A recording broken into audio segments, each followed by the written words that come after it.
بسم اللہ الرحمن الرحیم۔ کیسر و کسرا ایپیسوڈ 7۔ رات کے وقت کعب بن اشرف یثرب کے 15 سرکردہ یہودیوں کے ساتھ اپنے مکان کے ایک کشادہ کمرے میں بیٹھا تھا۔ شمعون کمرے میں داخل ہوا اور حاضرین ان کی طرف دیکھنے لگے۔ کعب نے اس پر ایک قہر آلود نگاہ ڈالی اور کہا، بیٹھ جاؤ، ہم یہ سوچ رہے ہیں کہ اب ہمارے لیے اتنی تمہاری حماقت کے خطرناک نتائج سے بچنے کی صورتحال کیا ہے؟ داؤد کہاں ہے؟ شمعون نے جواب دیا، جناب وہ خیبر چلا گیا ہے، میں نے اسے اپنے گھر ٹھہرانا مناسب نہیں سمجھا۔ کعب بن اشرف سوچ میں پڑ گیا اور کمرے میں کچھ دیر خاموشی طاری رہی۔ بالآخر ایک یہودی نے کہا، یہ واقعہ بہت افسوسناک ہے، لیکن آپ کو زیادہ فکر مند نہیں ہونا چاہیے۔ میں اوس خزرج کے کئی آدمیوں سے ملا ہوں اور پورے وثوق کے ساتھ کہہ سکتا ہوں کہ ایک دوسرے کے خلاف ان کے جذبات وہی ہیں جو پہلے تھے۔ آپ کو ان کی طرف سے کسی ناخوشگوار رد عمل کا اندیشہ نہیں ہونا چاہیے۔ کعب نے کہا، میرے لیے یہ معمولی واقعہ نہیں کہ قبیلہ اوس کے ایک آدمی نے خزرج کے ایک آدمی کی جان بچائی ہے۔ قبیلہ خزرج کے 2 افراد نے اس کے حق میں گواہی دی ہے، اور یہ واقعہ بھی میرے لیے معمولی نہیں کہ انہوں نے برسوں کے بعد ہماری آنکھوں میں آنکھیں ڈال کر بات کرنے کی جرت کی ہے۔ دوسرے یہودی نے کہا، جناب اگر آپ کو یہ اندیشہ ہے کہ اوس اور خزرج پرامن ہو گئے ہیں تو انہیں کل ایک دوسرے کے خلاف مشتعل کیا جا سکتا ہے۔ کعب نے جواب دیا، تم ان لوگوں کو سراسر احمق سمجھنے کی غلطی نہ کرو۔ یہ تمہارا کمال نہیں کہ وہ مدت سے ایک دوسرے کا گلا کاٹ رہے ہیں۔ خاندانی منافرت، خون خواری اور انتقام جو ان کی سرشت میں ہے، لیکن فرض کرو اگر وہ اپنی بقا کے لیے متحد ہو جائیں اور تمہیں اپنا مشترک دشمن سمجھ لیں تو تمہارا کیا انجام ہوگا؟ ایک یہودی سردار نے کہا، آسمان پر 2 سورج نکل سکتے ہیں لیکن اوس خزرج متحد نہیں ہو سکتے۔ آج ان کا کوئی خاندان ایسا نہیں جو اپنے کسی نہ کسی عزیز کے قتل کا انتقام لینے کے لیے بے چین نہ ہو۔ جب تک ان کا یہ ایمان ہے کہ مقتول کا انتقام نہ لیا جائے تو اس کی قبر میں اندھیرا چھایا رہتا ہے اور مرنے والوں کی روحوں کی پیاس صرف دشمن کے خون سے بجھائی جا سکتی ہے، ہمیں ان کے پرامن یا متحد ہونے کا کوئی خدشہ نہیں۔ جب تک اہل عرب میں قبائلی برتری کا احساس موجود ہے وہ کبھی ایک نہیں ہو سکتے۔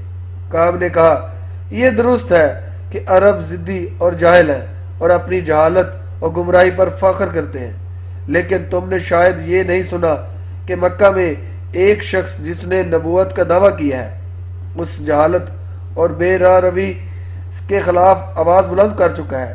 انہیں اصنام پرستی، بے حیائی، جھوٹ، لوٹ مار اور قتل و غارت سے منع کرتا ہے۔ انہیں سمجھاتا ہے کہ تم سب آپس میں بھائی بھائی ہو۔ میں نے سنا ہے کہ قریش کے جو عرب کے تمام قبائل سے زیادہ مغرور اور خود پسند ہیں بتدریج اس کی طرف مائل ہو رہے ہیں۔ اہل عرب جہالت اور گمراہی کی دلدل میں اس لیے پھنسے ہوئے ہیں کہ کسی نے انہیں سلامتی کا راستہ نہیں دکھایا۔ ان کی نسلی اور قبائلی منافرتیں اس لیے زندہ ہیں کہ کسی نے انہیں اتحاد کی برکتوں سے آشنا نہیں کیا۔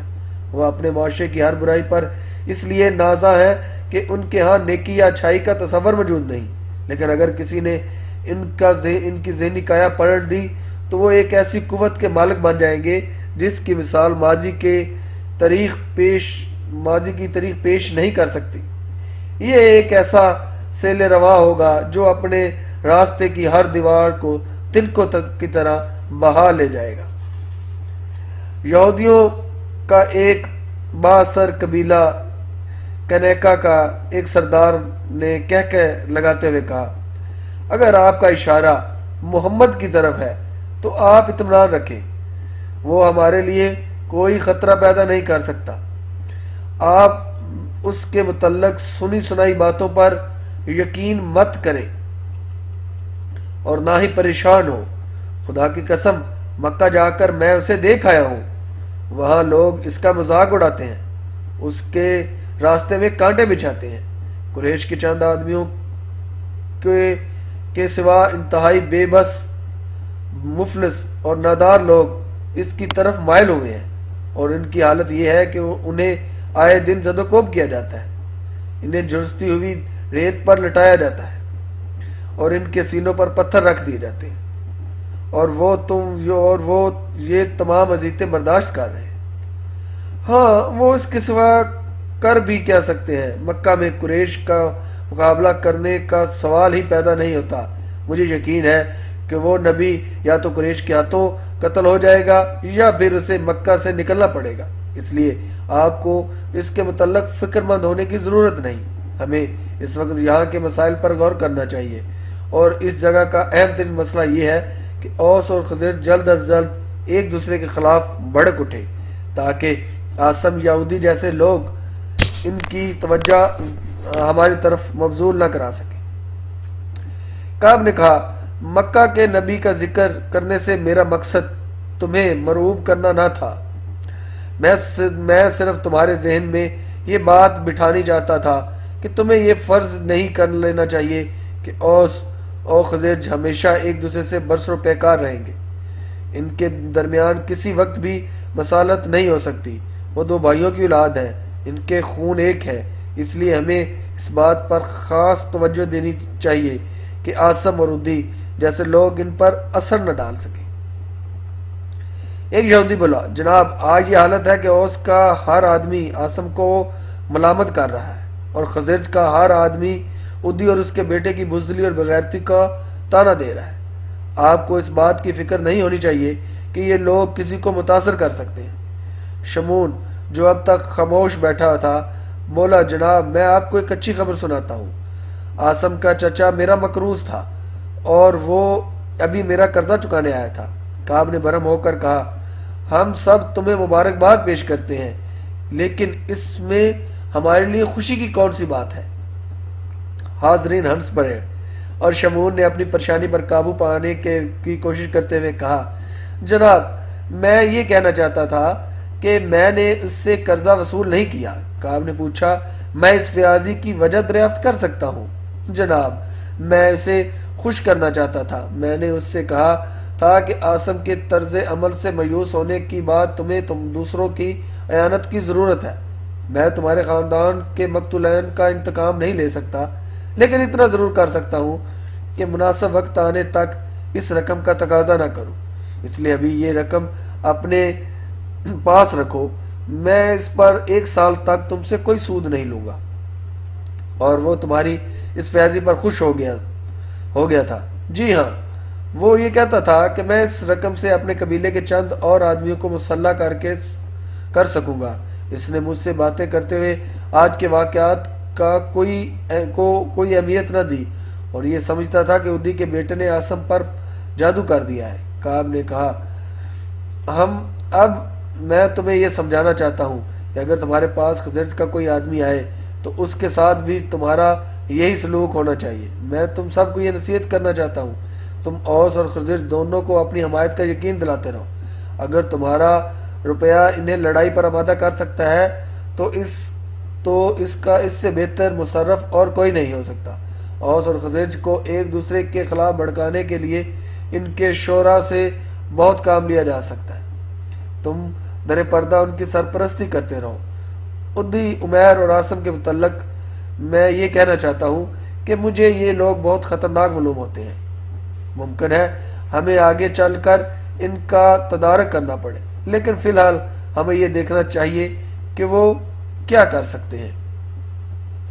ان واقعات کو 3 مہینے گزر چکے تھے اور یثرب کے یہودی اس بات پر پریشان تھے کہ اس عرصہ میں اوس خزرج کے درمیان کوئی جھڑپ نہیں ہوئی۔ وہ اپنے اپنے باغوں اور چراگاہوں میں تیغ زنی، تیر اندازی، نیزہ بازی کی مشقیں کیا کرتے تھے اور گھروں سے باہر ہمیشہ مسلح ہو کر نکلتے تھے۔ اس بات کا احتمال ہر وقت رہتا تھا کہ کسی پنگ ڈنڈی، کسی گلی یا بازار میں 2 افراد یا گروہ ایک دوسرے کا راستہ روک کر کھڑے ہو جائیں گے، پھر کسی کی زبان حرکت میں آئے گی اور دوسرا جواب دے گا، اور اچانک ان کے سینوں میں غصے اور انتقام کی دبی ہوئی چنگاریاں بھڑک اٹھیں گی، لیکن وہ ایک دوسرے سے کترا کر نکل جاتے ہیں۔ ان کی تلواروں کو نیاموں سے باہر آنے کے لیے صرف ایک کسی بہانے کی ضرورت تھی۔ وہ غضبناک نگاہوں سے ایک دوسرے کی طرف دیکھتے، بس اوقات ان کے ہاتھ تلواروں کے قبضوں تک پہنچ جاتے، تاہم کسی کو پہل کرنے کا حوصلہ نہ ہوتا۔ عاصم کے لیے امن کے یہ دن انتہائی صبر آزما تھے۔ وہ گھر کے اندر اپنے عزیزوں اور گھر سے باہر اپنے دوستوں کے لیے ایک اجنبی بن چکا تھا۔ وہ چراگاہ میں اپنے مویشی لے کر جاتا تو قبیلے کے بوڑھے اور جوانوں کی نگاہیں اسے ہر وقت اس بات کا احساس دلاتی کہ وہ کسی انتہائی گھنونے فعل کا مرتکب ہوا ہے۔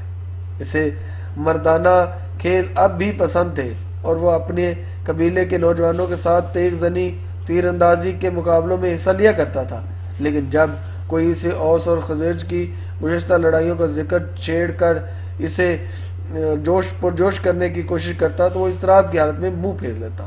اس کا چچا دور جہالت کے عربوں کی ہر بری خصلت کا نمائندہ تھا۔ خاندانی غرور اسے اپنے قبیلے کے لوگوں کے سامنے یہ تسلیم کرنے کی اجازت نہیں دیتا تھا کہ اس کا بھتیجا غیرت و حمیت سے محروم ہو چکا ہے۔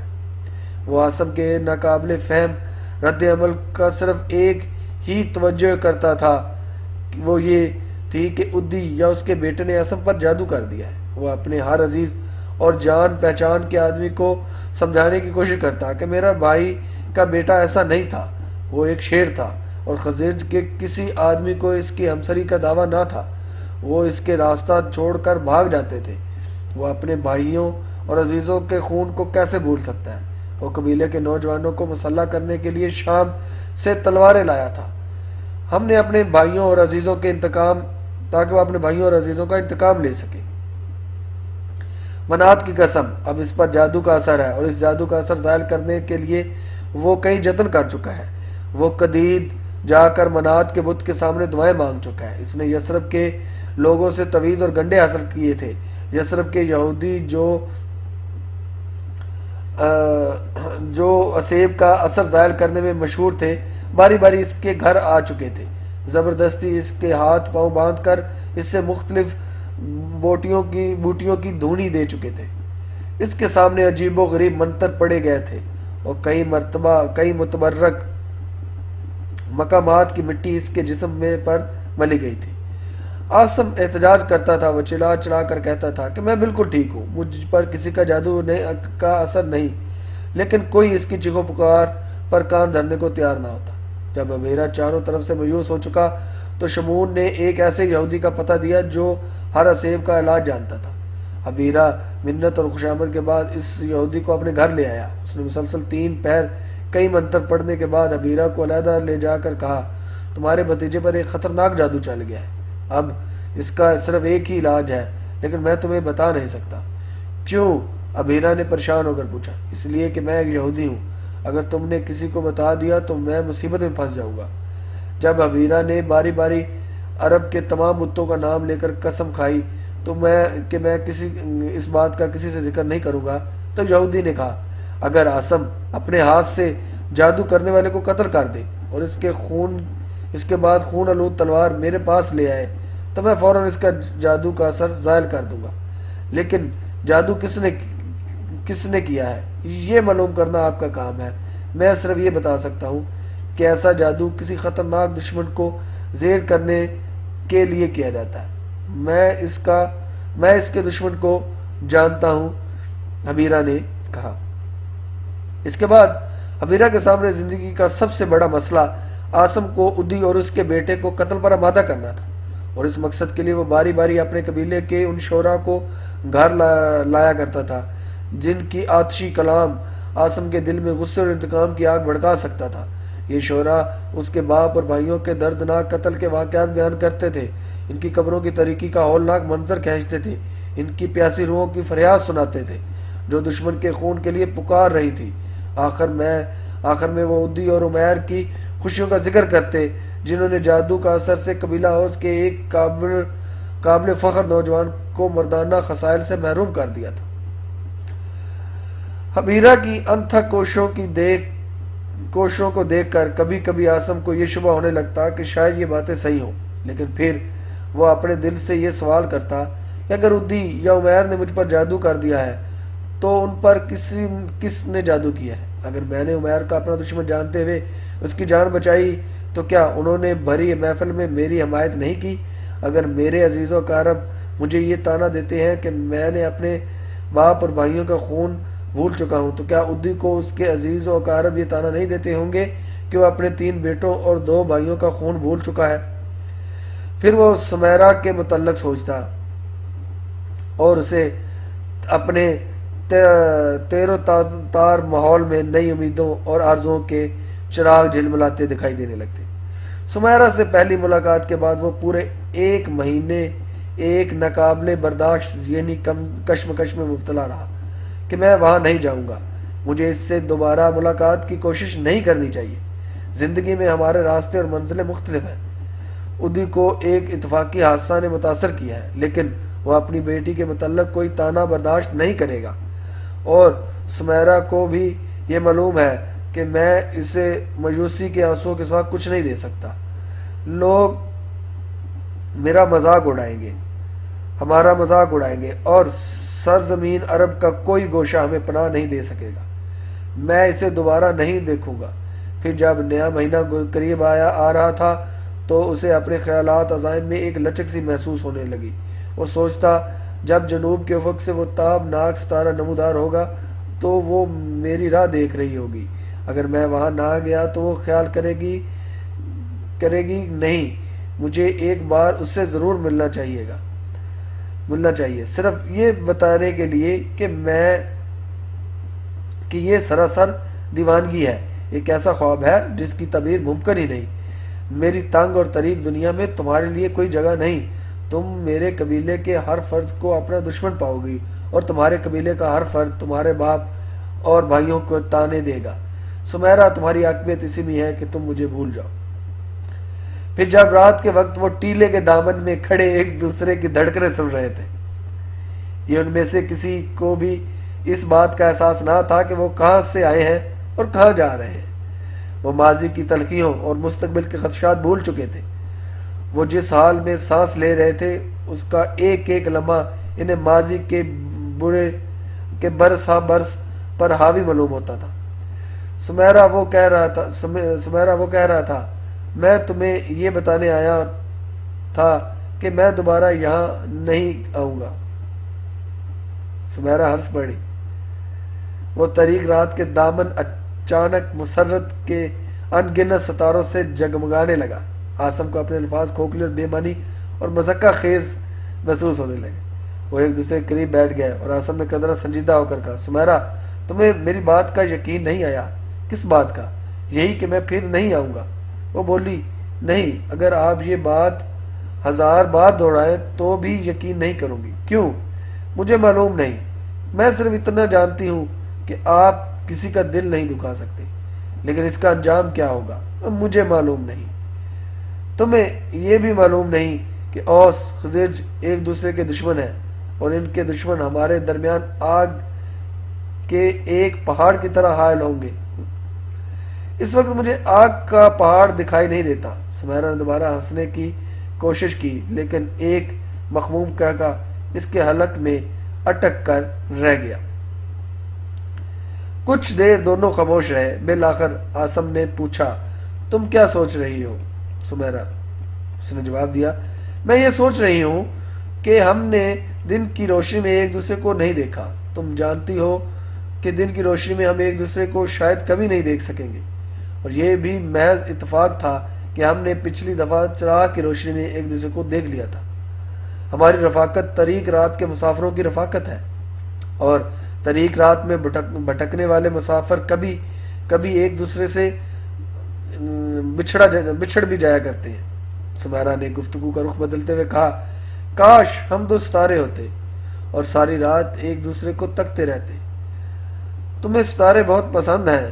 ہاں، اس نے جواب دیا، میں ہمیشہ ستاروں کی طرح دیکھا کرتی ہوں۔ آپ کو معلوم ہے شام کے وقت مغرب سے ایک نہایت چمکدار ستارہ طلوع ہوتا ہے۔ ہاں، اسے زہرہ کہتے ہیں۔ میں اسے اپنا ستارہ سمجھتی ہوں۔ میں نے زہرہ کی بجائے اس کا نام سمیرہ رکھ دیا ہے، اور یہ ستارہ، اس نے آسمان کی طرف اشارہ کرتے ہوئے کہا، کچھ دنوں سے یہ بھی مجھے پسند ہے، اور میں نے اس کا نام ایک نام رکھ دیا ہے۔ کیا نام ہے وہ؟ عاصم، سمیرہ نے جواب دیا۔ وہ دیر تک باتیں کرتے رہے۔ بالآخر عاصم نے کہا اب مجھے جانا چاہیے۔ وہ اٹھ کھڑے ہوئے۔ سمیرہ نے کہا عاصم یہ مہینہ بہت طویل تھا، اگلا مہینہ میرے لیے اس سے بھی زیادہ طویل ہوگا، تم آؤ گے نا؟ لیکن تمہیں جواب دینے کی ضرورت نہیں، مجھے یقین ہے تم آؤ گے، میں ضرور آؤں گا۔ اور دوسرے مہینے عاصم نسبتاً زیادہ یقین اور خود اعتمادی کے ساتھ یہ ارادہ لے کر آیا تھا کہ سمیرہ سے اس کی ملاقات آخری ہوگی، لیکن جب وہ ٹیولے کے دامن میں پہنچا تو سمیرہ وہاں موجود نہ تھی، اور وہ دیر تک انتظار کرتا رہا اور بالآخر مایوس ہو کر وہاں سے چل دیا۔ ایک صبر آزما انتظار کی کوفت کے باوجود وہ اپنے دل میں یہی اطمینان محسوس کر رہا تھا کہ وہ ایک تلخ فریضہ ادا کرنے سے بچ گیا ہے۔ اگر سمیرہ خود ہی یہ سمجھ گئی ہے کہ میں اسے علائم و مصائب کے سوا کچھ نہیں دے سکتا تو اس میں برا نہیں، لیکن ٹیلے سے نیچے اترتے وقت جب اسے یہ خیال آیا کہ شاید وہ بیمار ہو یا کسی اور وجہ سے نہ آ سکی ہو تو وہ اپنے دل میں ایک مضطرب سا محسوس کرنے لگا۔ کچھ دیر تذبذب اور پریشانی کی حالت میں کھڑا رہنے کے بعد وہ آہستہ آہستہ قدم اٹھاتا ہوا چل دیا، لیکن تھوڑی ہی دور گیا تھا کہ اسے کسی کی آواز سنائی دی، ٹھہریے۔ وہ رک گیا۔ سمیرہ بھاگتی ہوئی آگے بڑھی اور ہانپتے ہوئے بولی میرا خیال تھا کہ آپ جا چکے ہوں گے۔ آج نعمان کو بخار تھا اور ابا جان اس کے پاس بیٹھے ہوئے تھے، وہ ابھی سوئے ہیں۔ مجھے افسوس ہے کہ آپ کو اتنی دیر انتظار کرنا پڑا، لیکن میرے لیے گھر سے نکلنا ممکن نہ تھا۔ اب بھی مجھے ڈر ہے کہ نعمان کہیں ابا جان کو جگا نہ دے۔ وہ تھوڑے تھوڑے وقفے کے بعد بے چین ہو کر بیٹھ اٹھتا ہے۔ اس لیے میں جاتی ہوں، لیکن اب میں ایک مہینہ آپ کا انتظار نہیں کروں گی۔ نعمان کی علالت کی وجہ سے میں شاید 2-3 دن گھر سے نہ نکل سکوں، اس لیے آپ کو اگلے ہفتے آنا چاہیے۔ آپ آئیں گے نا؟ عاصم نے کہا سمیرہ میں تم سے یہ کہنا چاہتا تھا کہ سمیرہ نے جلدی سے بات کاٹتے ہوئے کہا جب آپ دوبارہ آئیں گے تو ہم جی بھر کر باتیں کر سکیں گے۔ اگلے ہفتے آج ہی کے دن آدھی رات کے وقت آپ کا انتظار کروں گی۔ اگر آپ اگلے ہفتے نہ آ سکے تو اس چاندنی رات کو ضرور آئیے گا، 14ویں رات کو ضرور آئیے گا۔ بتائیے آپ کب آ سکتے ہیں؟ آپ خاموش کیوں ہیں؟ عاصم نے کہا میں بہت اچھا سمیرہ، میں 14ویں رات کو یہاں آنے کی کوشش کروں گا، لیکن اگر میں نہ آ سکا تو تم برا نہ مانو گی۔ نہیں، میں یہ سمجھوں گی آپ کی کسی مجبوری کے باعث آپ نہیں آ سکے، لیکن میں اس کے بعد ہر رات آپ کا انتظار کیا کروں گی۔ اگر مجھے نعمان کے متعلق اطمینان ہوتا تو میں آپ کو کل ہی یہاں آنے پر مجبور کرتی۔ اب یہ 14 دن مجھے 14 مہینوں سے زیادہ طویل محسوس ہوں گے۔ عاصم نے کہا لیکن چاندنی رات میں ہمارے لیے یہ ٹیلہ محفوظ نہیں، اگر کوئی اس طرف آ گیا تو وہ آسانی سے ہمیں دیکھ لے گا۔ یہ جگہ بالکل اجاڑ ہے، ہمارا گھر بستی کے آخری سرے پر ہے، رات کے وقت اس طرف کوئی نہیں آتا، پھر بھی ہمیں احتیاط کرنی چاہیے۔ دیکھیے چاند کی روشنی میں ہمارا باغ زیادہ محفوظ ہوگا، میں ادھر سے دائیں طرف باغ کے کونے میں آپ کا انتظار کروں گی، وہاں گھنے درختوں میں چاند کے سوا ہمیں کوئی نہیں دیکھ سکے گا۔ اب میں جاتی ہوں۔ عاصم نے مضطرب سا ہو کر کہا سمیرہ ذرا ٹھہرو۔ وہ رک گئی تو عاصم نے کہا ایک ثانیہ توقف کے بعد کہا تم نے یہ کہا تھا کہ ہم ابھی تک ایک دوسرے کو دن کی روشنی میں نہیں دیکھ سکے۔ سنو، اگر کل طلوع آفتاب کے وقت تم اس ٹیلے کے دوسری طرف آ سکو تو میں گھوڑے پر سوار ہو کر ادھر سے گزرنے کی کوشش کروں گا، لیکن اگر آپ نہ آئیں تو میں غروب آفتاب تک وہی بیٹھی رہوں گی، میں ضرور آؤں گا۔ سمیرہ وہاں سے چل پڑی، چند قدم اٹھانے کے بعد رکی اور ایک ثانیہ مڑ کر دیکھنے کے بعد بھاگتی ہوئی درختوں میں روپوش ہو گئی۔ عاصم کچھ دیر بے حس و حرکت کھڑا رہا اور پھر ایک لمبی سانس لینے کے بعد اپنے گھر کی طرف چل دیا۔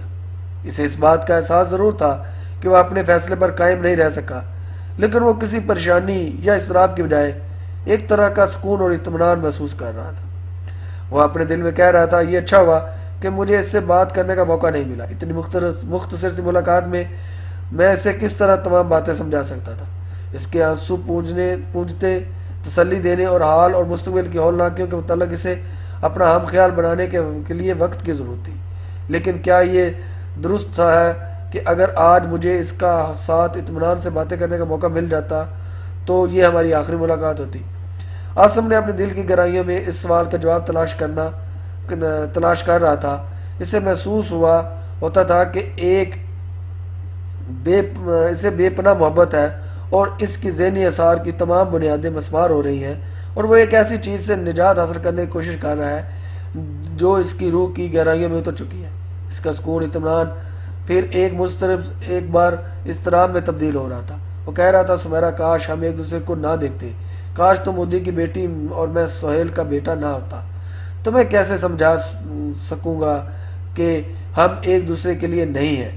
میں اپنے آپ کو بھی یہ کیسے سمجھا سکتا ہوں کہ میں نے جس راستے پر قدم اٹھایا ہے وہ سمیرا کے گھر کی چار دیواری کے باہر ہی ختم ہو جاتا ہے۔ اس سے آگے اس کی کوئی منزل نہیں ہے۔ ہم کس قدر مجبور اور بے بس ہیں، ہم کتنے نادان اور بیوقوف ہیں۔ نہیں سمیرا، مجھے ایک نہ ایک دن ہمت سے کام لینا پڑے گا۔ اگر اگلی ملاقات پر نہیں تو اس سے اگلی ملاقات پر مجھے اپنے دل پر جبر کر کے تم سے یہ کہنا پڑے گا کہ ہم نے جو خواب دیکھے ہیں ان کی کوئی تعبیر نہیں ہے، ہم نے امیدوں کے جو محل تعبیر کیے ہیں ان کی کوئی بنیاد نہیں ہے، ہمارے مقدر میں محرومی اور بد نصیبی کے سوا کچھ نہیں ہے۔ پھر ہم اس دن کا انتظار کیوں کریں جب زمانے کے بے رحم ہاتھ ہمیں زبردستی ایک دوسرے سے جدا کر دیں؟ ہمیں اپنے خاندانوں اور قبیلوں کو یہ موقع کیوں دیں کہ وہ تلواریں سوت کر ہمارے درمیان کھڑے ہو جائیں؟ ہم ایک طریق اور خطرناک راستے پر اتنی دور کیوں چلے جائیں کہ ہمارے لیے مڑ کر دیکھنا بھی مشکل ہو جائے؟ سمیرا، میری سمیرا، مجھ سے وعدہ کرو کہ تم ہمت سے کام لو گی، تم آنسو نہیں بہاؤ گی۔ میں اپنے انجام سے نہیں ڈرتا، لیکن میں تمہیں ان راستوں پر نہیں لے جاؤں گا جو کانٹوں سے بھرے ہیں۔ تم ایک عورت ہو اور تمہارے علام و مصائب میرے لیے ناقابل برداشت ہوں گے۔ گھر میں اپنے بستر پر لیٹتے وقت عاصم کو صبح کی ملاقات کا وعدہ یاد آیا اور وہ دیر تک کروٹیں بدلتا رہا۔ اور پھر اگلے دن طلوع آفتاب کے وقت عاصم نے ٹیلے کے قریب اپنا گھوڑا روکا۔ اسے اچانک یہ محسوس ہوا کہ اس کی دنیا کی ساری دل فریبی، رعنائی اور دلکشی سمٹ کر سمیرا کے وجود میں آ گئی۔ اس کے سامنے چند لمحات سے زیادہ نہ رک سکا، لیکن یہ چند لمحات اس کے شعور احساس کی ساری وسعتوں کو اپنے آغوش میں لے چکے تھے۔ سمیرا کے چہرے پر امید کی روشنی، ہونٹوں پر زندگی کی مسکراہٹیں اور آنکھوں میں محبت کی التجائیں تھیں، اور اس روشنی، ان مسکراہٹوں، ان التجاؤں کے سامنے اسے اپنے ماضی کے علائم و مصائب، حال کی الجھنیں اور مستقبل کے خدشات بے حقیقت محسوس ہو رہے تھے۔ انہوں نے دبی زبان سے ایک دوسرے کا نام لیا اور ان کی خاموش دنیا نغموں سے لبریز ہو گئی۔ سمیرا نے کہا، عاصم، اب آپ چلے جائیں، اور اس کے ساتھ ہی اس کی خوبصورت آنکھیں آنسوں سے چھلک اٹھی۔ عاصم نے ایسا محسوس کیا کہ کسی نے اسے جھنجھوڑ کر خواب سے بیدار کر دیا ہے۔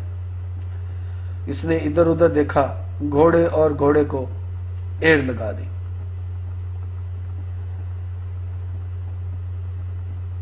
ایک دن سپہر کے وقت حبیرہ اپنے مکان کے سین میں کھجور کے گھنے درختوں کے نیچے سو رہا تھا، اور سعد اس سے چند قدم کے فاصلے پر بیٹھی اون کاٹ رہی تھی۔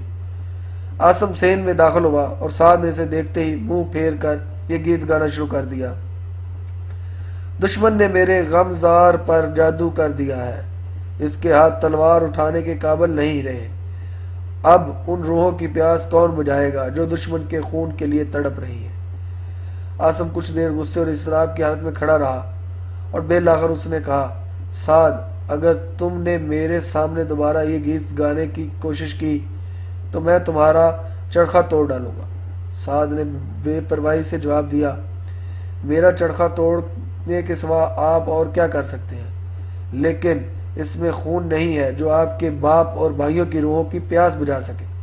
سعد کا یہ طعنہ عاصم کے لیے ناقابل برداشت تھا۔ وہ اسے بے حد عزیز تھی اور ہر معاملے میں اس کی طرفداری کیا کرتی تھی، لیکن عمیر کی جان بچانے کے بعد وہ اپنے چچا اور دوسرے رشتہ داروں کی طرح سعد کی نظروں سے بھی گر چکا تھا۔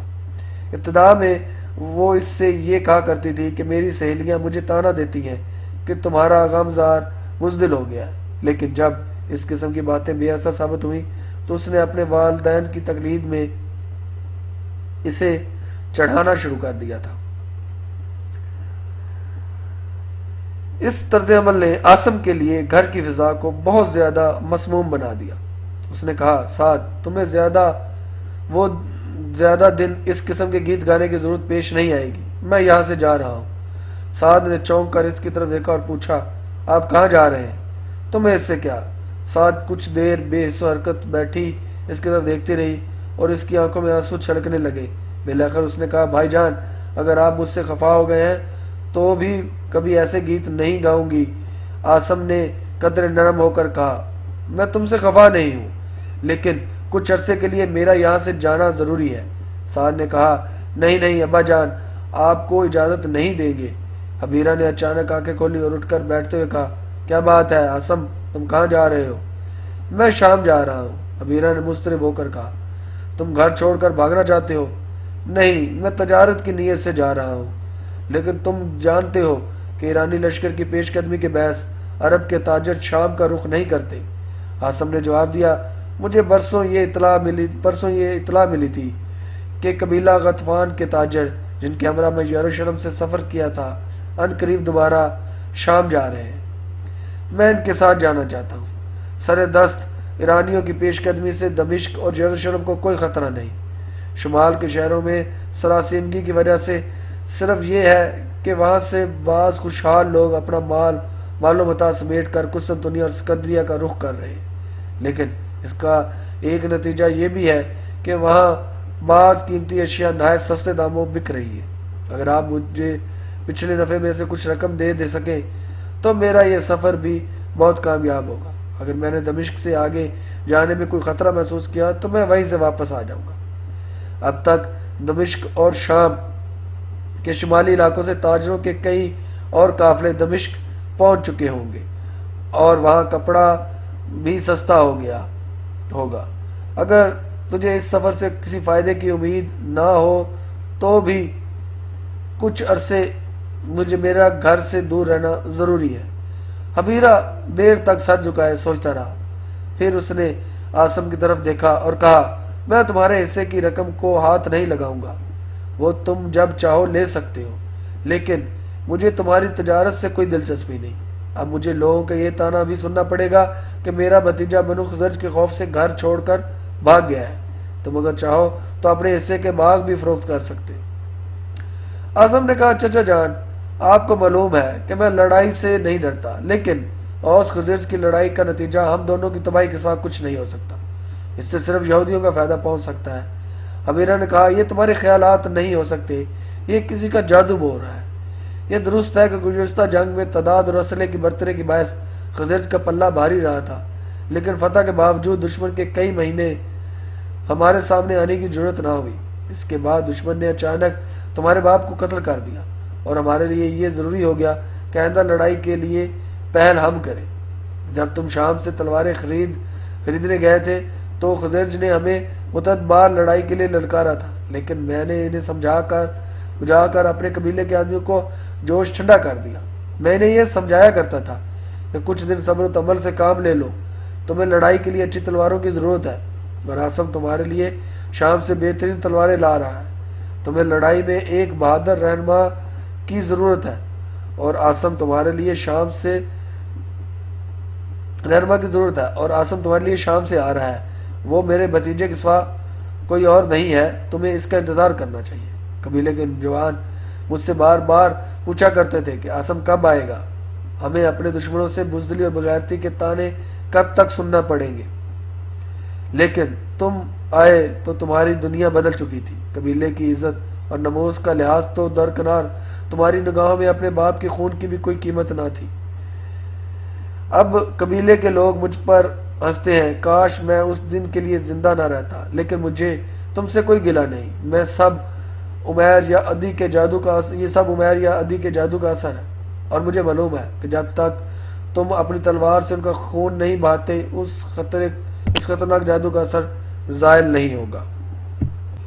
آسم نے کہا لیکن چچا جان، میں پھر وہی سوال کرتا ہوں کہ اگر مجھ پر کسی کے جادو کا اثر ہے تو قبیلہ خزرج کو کیا ہو گیا ہے؟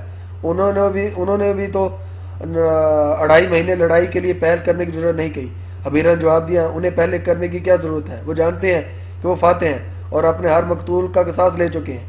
پھر تمہارے طرز عمل سے انہیں یہ اطمینان ہو چکا ہے کہ ہم نے اپنی شکست کا اعتراف کر لیا ہے، لیکن وہ پہل کریں یا نہ کریں ہمارا قبیلہ دیر تک چین سے نہیں بیٹھ سکتا۔ میں ان سے یہ نہیں کہوں گا کہ رک جاؤ، ٹھہر جاؤ، میرے بھتیجے کے کو جادو کا اثر زائل ہونے دو۔